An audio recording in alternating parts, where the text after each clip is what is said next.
Welcome to Issues of Contemporary Politics with Dr. Brovkin.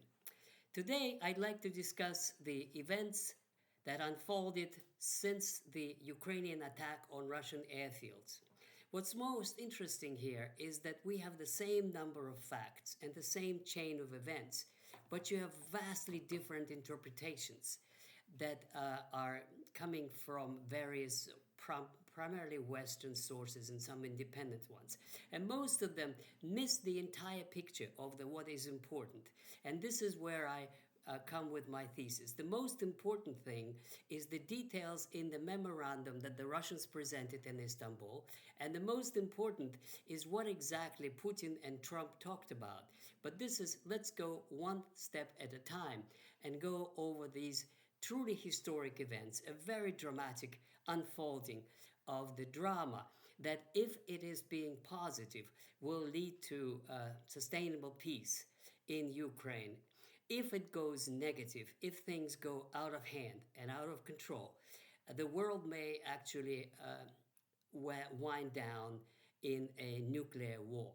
So let's go one thing at a time, and I'll start with the reactions. With the reactions to the Russian memorandum, and most importantly to the terrorist attack on Russian airfields that had unfolded on Monday and Tuesday in Western media. We start with Zelensky's reaction, which is that he rejected it out of hand and said that this is all propaganda, or that this is Putin's ultimatum. He's not interested in discussing it. And Yermak went to Washington to demand sanctions on Russia. One has an impression that they really didn't care that much what exactly was in the Russian memorandum or what exactly Russian position was. They were waiting to say what they were going to say anyway, in any case. And this was repeated over and over by all the backers of Zelensky in the European Union and in NATO. Basically, their goal was to have those negotiations ended, to blame Russia that the negotiations ended, and then to demand more sanctions and to demand more weapons and to continue the policy of Joe Biden and of neoconservatives. And the most important task was to place Trump in the position that he could not refuse to back Ukraine and Zelensky. This seems to have been the plan, but my argument is it didn't work, and I will explain later why. So the reaction of Zelensky, I just said, the reaction of his backers, and that is Secretary General of NATO is Rutte. There was a meeting in Vilnius on Monday, and among the backers of Ukraine, they all gathered, there 9 countries of NATO, and they basically have the same thing, as if nothing happened, as if things were exactly as they were a month ago, 2 months ago, a year ago, or 2 years ago. And that is Ukraine, the same mantra is repeated over and over. Ukraine has a right to defend itself. Ukraine needs the support of NATO. And then the most important thing, despite everything that was said by Trump and Witkoff and others, that there's no talk anymore, it's not on the agenda anymore to have Ukraine and NATO, Rutte says exactly the opposite.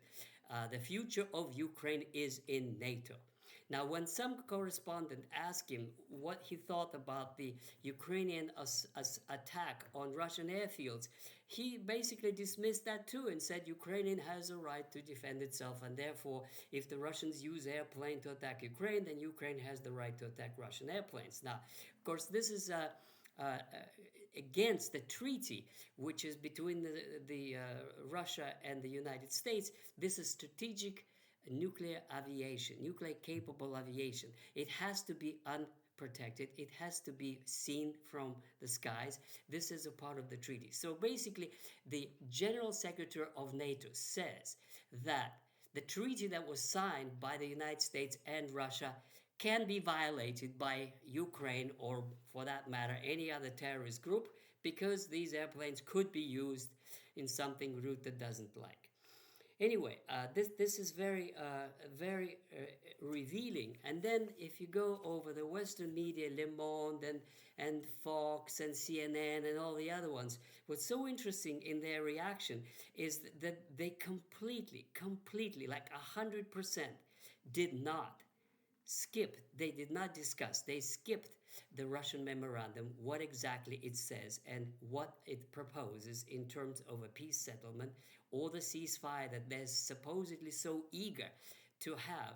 Nothing of the sort. The only thing they emphasize is that this is a non-starter without actually discussing any details. This is no good. What Russians propose is a dictate without actually discussing what needs to be done. And in their coverage of the terrorist acts committed by Ukrainian special forces, all the attention is on the airplanes, how many of them were hit and repairable or not repairable.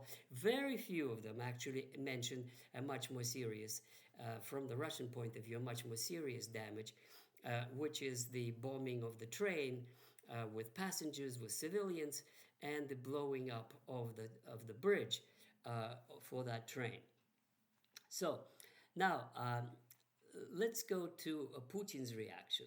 And that's also quite interesting and quite different. As I said in my previous video, Putin's reaction was slow, and it's always like that. He never responds immediately. He always takes time to develop a response. And to everybody's surprise, despite these acts, the Russian delegation went to Istanbul and the meeting took place. However, it is the next day that Putin gave a very different reaction.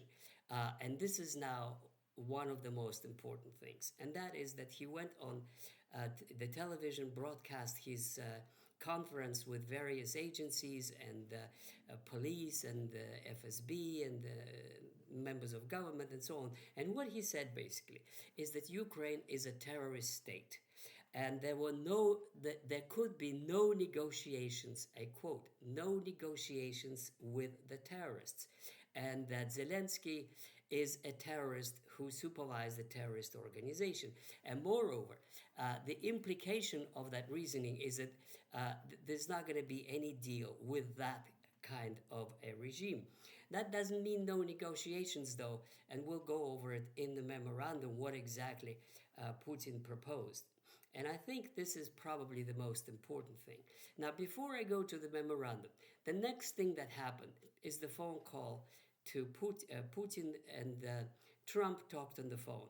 And again, Western media skipped it all completely. And the only thing that they drew out of that conversation is that Putin threatened retaliation. This is what the major media says all along. Putin threatened retaliation. Well, of course he did. What do you think? Would the United States actually not retaliate if its strategic aircraft was attacked by anyone, a terrorist group or a terrorist state? Well, the answer probably will be American airplanes would have been already in the air bombing that country.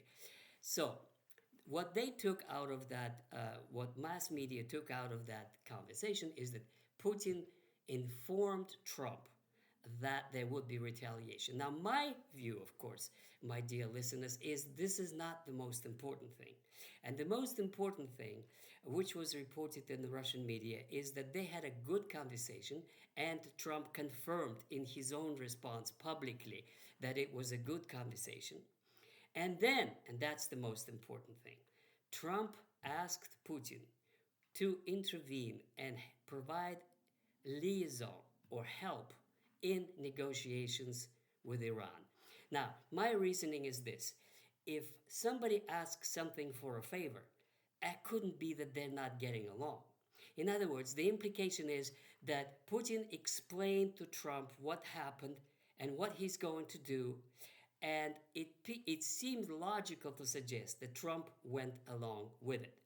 And that brings me now to the memorandum. Moreover, my argument here is that the memorandum itself was really addressed to Trump, not so much to Zelensky, because the Russians knew Zelensky is going to reject it because that's his whole behavior prior to showed that he is not interested in any settlement. Moreover, as I already mentioned, it seems like his European backers did everything, and this terrorist act was a big step towards collapsing these negotiations. They're not interested in negotiations, they want to continue the war, even though Ukraine losing it. Well, why is that? The very simple answer, because it's a separate topic. The Europeans want to weaken Russia. If Russia is losing 20,000 soldiers a year, that's what they want. Another month and another month and another month. And then, before too long, 5 months of war and 100,000 Russian soldiers are killed with Ukrainians. Now, it doesn't matter that Ukrainian would lose 5 times more. They don't care about this. They actually want the war to continue as they think it's going to weaken Russia. What they don't understand is that they're actually undermining their own security in ways that are hardly predictable. But let's go back to the memorandum, because I think that is the most important thing.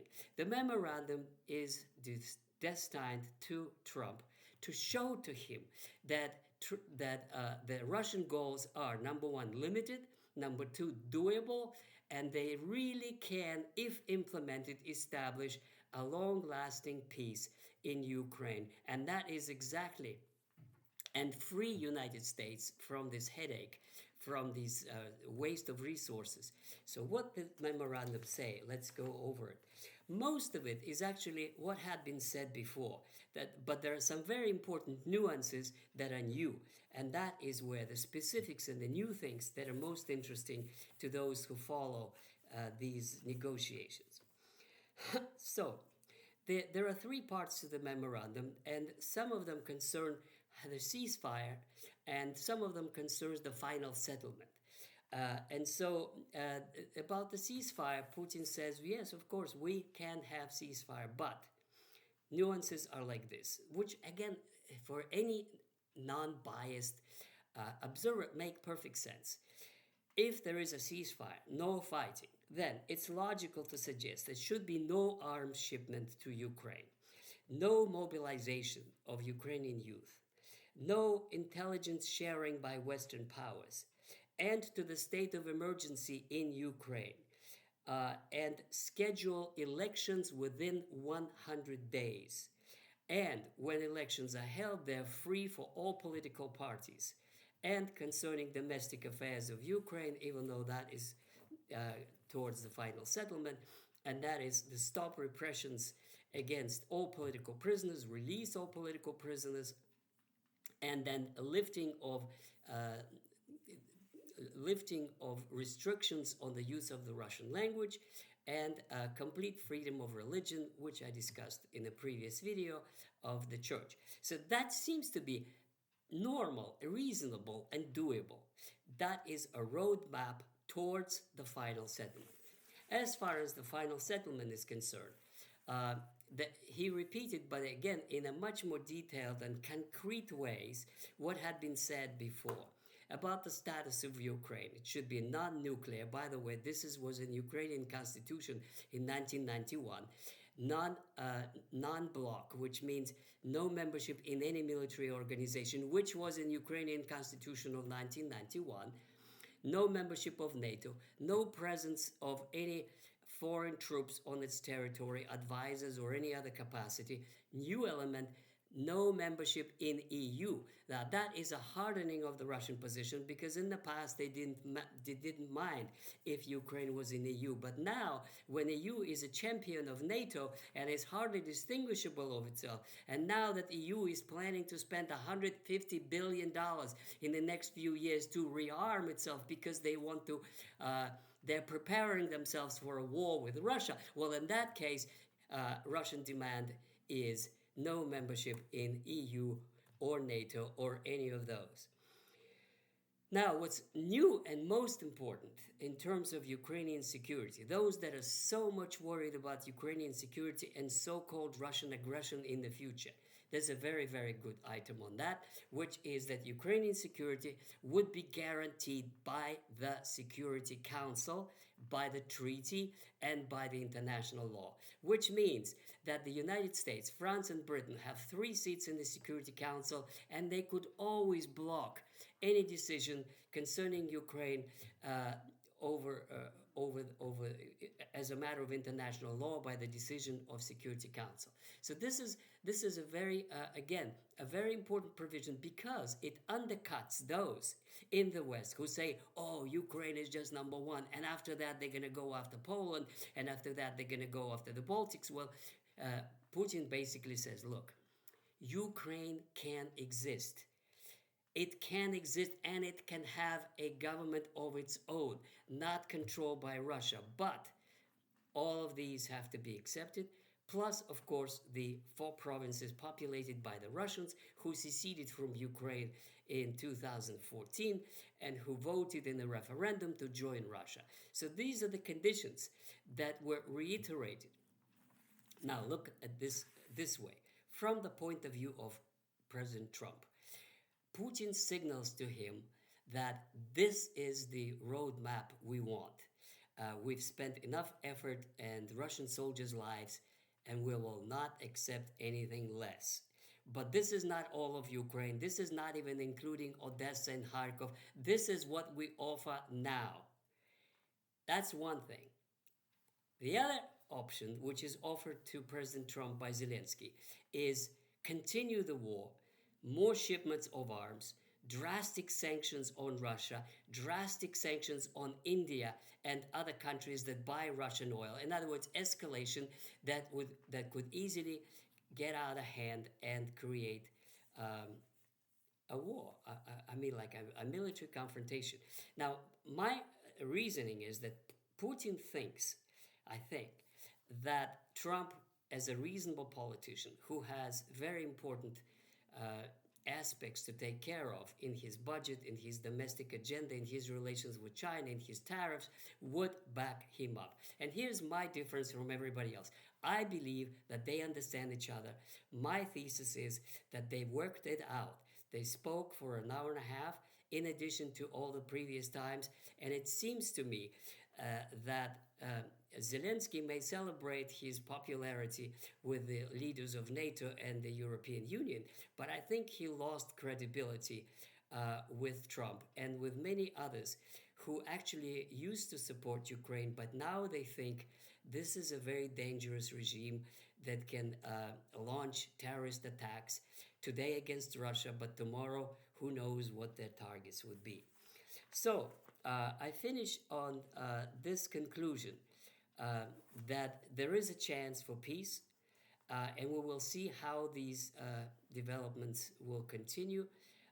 And I want to remind you that in my latest book, From Vladimir Lenin to Vladimir Putin, the last chapter is about Putin rule in the last 25 years and the development of his personality and his policies. So if you're interested in contemporary issues and in Russian history, I highly recommend. It is in the description. And I will see you soon with another edition of Issues of Contemporary Politics with Dr. Brovkin. Goodbye.